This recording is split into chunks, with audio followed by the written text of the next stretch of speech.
भाई जी कहते हैं कि अब की बार सीजन आ रहा है, जो बेरोजगार है, जो नौकरी के इंतजार में, जो शादी नहीं करो शादी कर ले।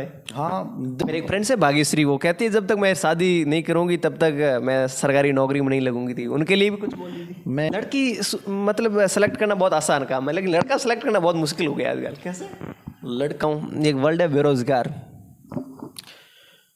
देखिए, बेरोजगार शब्द एक ऐसा है जो हीनता को व्यक्त करता है, और हमने इसको इतना बड़ा बना दिया है। पुराने टाइम में नौकरियां होती नहीं थी, सब खेत में काम करते थे, पूरे परिवार में, पूरे कुनबे में कोई एक दो नौकरी होती थी, सब ठीक था, सीमित आकांक्षाएं थी, साधारण जीवन था, सब एक जैसा जीवन जीते थे, कोई बहुत बड़ी गाड़ियाँ, कोई बहुत बड़ी भौतिक जीवन नहीं था, ठीक था।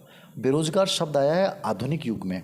ये क्यों आया है? क्योंकि आज राजकीय गवर्नमेंट नौकरी को इतना बड़ा बना दिया और हमें लगने लग गया है कि जो गवर्नमेंट नौकरी है वो नौकरी है, बाकी तो सब बेरोजगार है।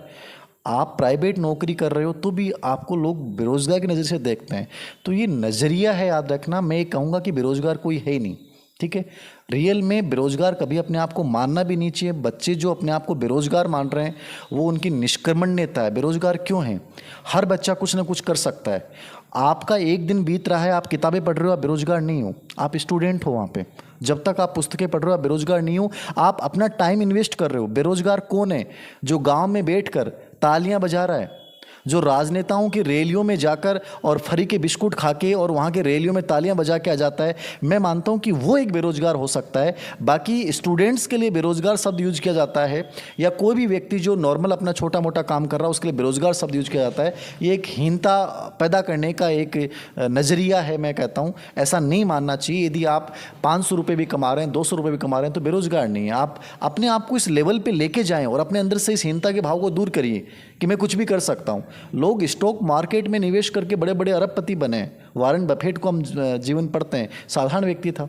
तो ये कहीं ना कहीं हमें इस परिभाषा को बदलने की आवश्यकता है। ये जो हीनता का भाव है बेरोजगारी के नाम से पनपा है, इसको हमें दूर करने की आवश्यकता और एक क्रांति लाने की आवश्यकता है कि बच्चा बेरोजगार ना समझ के अपने आप को ये समझे कि कोई भी छोटा मोटा भी करूँगा, इतना सा भी स्टार्टअप करूँगा, मैं कुछ भी करूँगा, बट हर टाइम कुछ ना कुछ हम करें। तो शायद ये बेरोजगारी वाला जो शब्द है, ये आपके पढ़े हुए कई लोग नौकरी लग गए, उनके लिए जो को नौकरी लग गई, बहुत सारे लगे हैं, बहुत सारे बच्चे लगे हैं। मुझे लगता है कि मैं कई बार इलेक्शन में जाता हूँ ड्यूटी में, तो बहुत सारे बच्चे पैर छूते हैं, बहुत अच्छा लगता है। और मैं ये कहूँगा उन लोगों के लिए भी जो नौकरी लगे हैं, उनको ये कहूँगा कि जो नहीं लगे हैं उनके प्रति हमें अपना नज़रिया बदलना होगा। हमें उन लोगों को सपोर्ट करना होगा। आदमी कहीं भी कैसे भी सपोर्ट कर सकता है। मैं जब जॉब में नहीं था, कॉलेज में एक प्राइवेट में था, मुझे लगता था कई बार लोग मुझे हर कुछ बोल देते थे, मुझे बड़ी पीड़ा होती थी। और मैंने इसी पीड़ा की वजह से मोटिवेशन को बड़ा बनाया। मोटिवेशन कोई वो मेरा ये नहीं था कि मैं मोटिवेशन, मैंने कभी सोचा नहीं था, लेकिन मेरी वास्तविक परिस्थितियों ने मुझे मोटिवेटर बनाया। मेरे उस दर्द ने मुझे मोटिवेटर बनाया। मैंने उन चीज़ों सीखा कि हम किसी बच्चे को 2 शब्द पॉजिटिवली बोल देते हैं तो लाइफ में बहुत बदलाव आ जाता है। मैंने ऐसी लड़कियों की स्थितियाँ देखी हैं जो बड़ी हार जाती हैं। मैं यही कहूँगा कि जो नौकरी लग चुके हैं, कि हमारे आसपास के एनवायरनमेंट में ऐसे निराश हो चुके लोग, या जिनको आप बेरोजगार बोलते हैं, ऐसे लोगों के लाइफ में हम दीपक जलाने का प्रयास करें, उनको आगे बढ़ाने का प्रयास करें।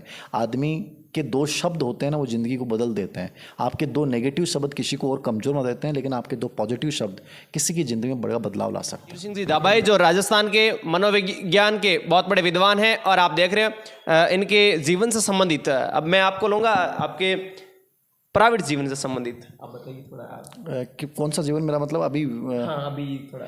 जीवन मेरा बहुत बढ़िया है, और पूरा परिवार हमारा, मम्मी पापा, मेरी धर्मपत्नी, बेटा है, एक बेटी है, पूरा भाई साहब हैं, पूरा हमारा एक बड़ा परिवार है। वैसे चाचा, सब बड़ा परिवार है। लेकिन मुझे खुशी है कि मेरे परिवार ने मुझे बहुत सपोर्ट किया। मम्मी पापा खैर इतने पढ़े लिखे नहीं थे और पढ़ाई से इतना सरोकार भी नहीं था, लेकिन कहीं ना कहीं उनकी जो मेहनत थी उसने मुझे और प्रेरित किया कि हम बड़े ख़राब हालात से गुजरे हैं, बहुत अच्छी स्थितियां नहीं थी, तो वहाँ लड़ाई झगड़े भी होते थे परिवार में डेली, लेकिन मैंने हमेशा अपने आप को उनसे बचा के रखा, उनको अपने ऊपर हावी नहीं होने दिया। छोटी छोटी चीज़ों को लेकर चीज़ें चलती रहती हैं, आपको पता है, जब परिवार की आर्थिक स्थिति अच्छी नहीं होती है। मेरी शादी जो है वो बेरोजगारी में हो गई थी, और मेरी वाइफ मेरे से पहले लग गई थी। उन्होंने बहुत सपोर्ट किया। उन्होंने हमेशा कहा कि आप पढ़ो, जो भी होगा। बड़ा त्याग भी था उनका, बड़ा समर्पण भी था। वो शायद उस समर्पण की वजह से मैं आगे बढ़ पाया। कई बार लोग कहते हैं कि शादियां बाधक होती हैं, मैं कभी नहीं मानता कि शादी के बाद आपके साथ दो किस्मतें जुड़ जाती हैं, जिसको किस्मत अपन कहते हैं। दो लोग, कम से कम एक इंसान तो आपके साथ ऐसा होता है जो आपके लिए बहुत अच्छी दुआएं करता है।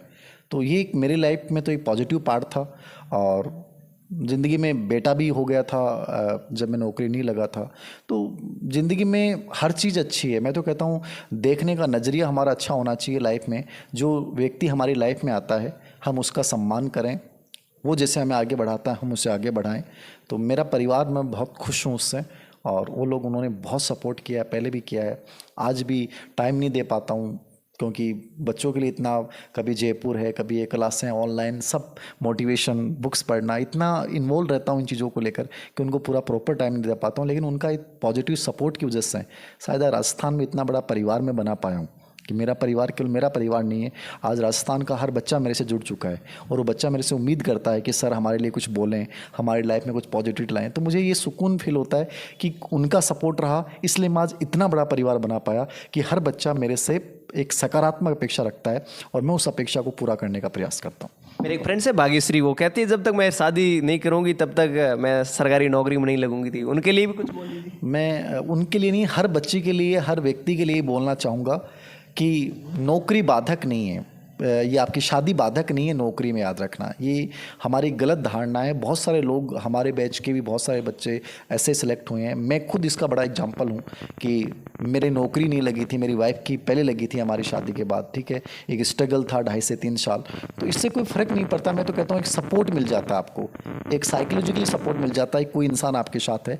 तो हर उस बच्चे को कहूँगा कि यदि सही रिश्ता मिलता है, आपका जीवन साथी आपको बहुत अच्छा मिलता है, कई बार आपको जीवन साथी गलत मिल जाता है, वहाँ पे धारणा बन जाती है कि उन्होंने मुझे डिस्टर्ब कर दिया। तो ये थोड़ा सा हो सकता है कि हम इस चीज़ को सोचें, विचारें कि सही इंसान हमें मिलता है तो लाइफ में शादी बाधक नहीं, शादी लाइफ में प्रगतिशील जीवन को बढ़ाती है। याद रखना, आपके लाइफ में एक जीवन साथी साथ बनकर, हमराही बनकर वो आपको इतना सपोर्ट करता है कि कई बार होता है कि बहुत डिप्रेशन होता है, तब आप उसके साथ अपनी बातें शेयर कर लेते हो। और मेरी प्रकृति तो इंट्रोवर्ट की रही है। मैं क्लास में होता हूँ तो बच्चों को लगता है एक्सट्रोवर्ट हूँ, मैं इंट्रोवर्ट रहा हूँ क्योंकि पढ़ाई के अलावा मुझे ज़्यादा मतलब नहीं रहा। तो मैं हर किसी के साथ ज़्यादा बातें शेयर भी नहीं करता था। तो वाइफ से ज़रूर हर चीज़ शेयर कर लेता था कि ये चीज़ हो रही है, तो एक बहुत पॉजिटिव सपोर्ट आता था। तो मैं हर बच्चे को यही कहूँगा कि इन चीज़ों को अलग नज़रिए से देखें, ऐसा कुछ नहीं है। तो दाबाई जी कहते हैं कि अब की बार सीजन आ रहा है, जो बेरोजगार है, जो नौकरी के इंतजार में, जो शादी नहीं करे शादी कर ले। हाँ देखो, रिश्ता अच्छा मिलना चाहिए। लाइफ में सबसे इंपॉर्टेंट चीज़ें होती हैं पैसा। ये ज़रूरी नहीं है कि आपकी वाइफ नौकरी लगी हुई होनी चाहिए, ऐसा कुछ नहीं है। शादी लगने के बाद नौकरी लगे हैं, हम तो दोनों शादी के बाद नौकरी लगे हैं, ऐसे बहुत सारे लोग देखते हैं। तो ऐसा कुछ नहीं है। आप तो यदि अच्छा रिश्ता, सबसे इंपॉर्टेंट चीज़ है, आपकी भावनाओं को समझने वाला इंसान आपको मिलता है, जीवन साथी आपका, क्योंकि उसके साथ आपको हर टाइम रहना है, वो इंसान सबसे अच्छा होना चाहिए। बाकी कोई चीज़ें फ़र्क नहीं पड़ती कि वो जॉब लगा हुआ है, उसकी एजुकेशन क्या है, ये सब चीज़ें बहुत गौण हो जाती हैं। आप शादी कर लेते हैं एक ऐसे इंसान से जो बड़ा इगोस्टिक है, जो आपको बात बात पे फिर सुनाएगा, तो उससे बेटर ये कि एक कमज़ोर इंसान हो, चाहे गरीब फैमिली का इंसान हो, बट वो इंसान बहुत अच्छा हो, उसके साथ आप आगे बढ़ते हैं, तो मुझे लगता है कि लाइफ को अच्छा बना देता है। लड़की मतलब सेलेक्ट करना बहुत आसान काम है, लेकिन लड़का सेलेक्ट करना बहुत मुश्किल हो गया आजकल। कैसे? लड़का सेलेक्ट करना मुश्किल इसलिए हो जाता है कि जैसे लड़कियों के बारे में तो क्या होता है कि पूरी समाज को पता होता है, रिश्तेदारों से पता चलोगे तो महिलाएं जो होती हैं उनके पास पूरी खबर होती हैं। लेकिन लड़का की जो स्वाभाविक प्रवृत्ति होती है, लड़का हर बात को शेयर नहीं करता है। लड़की अपनी किसी बात को भी छुपाती नहीं है, वो अपने दोस्तों के साथ, अपनी बुआ जी के साथ, अपनी मम्मी के साथ, सबके साथ वो बातों को शेयर कर देती है। उसकी बातें सबको पता चल जाती हैं, इस लड़की का स्वभाव कैसा है। लड़कियाँ अपने आप को लंबे समय तक मतलब छुपा के नहीं रख सकती, समझ रहे हो आप अपने स्वभाव को। लड़के की प्रवृत्ति होती है, हमने कई बार सुना है कि बहुत सारे पुरुष ऐसे होते हैं जो ज़िंदगी भर अपने रहस्यों को छुपा के रख देते हैं। तो ये पुरुष के साथ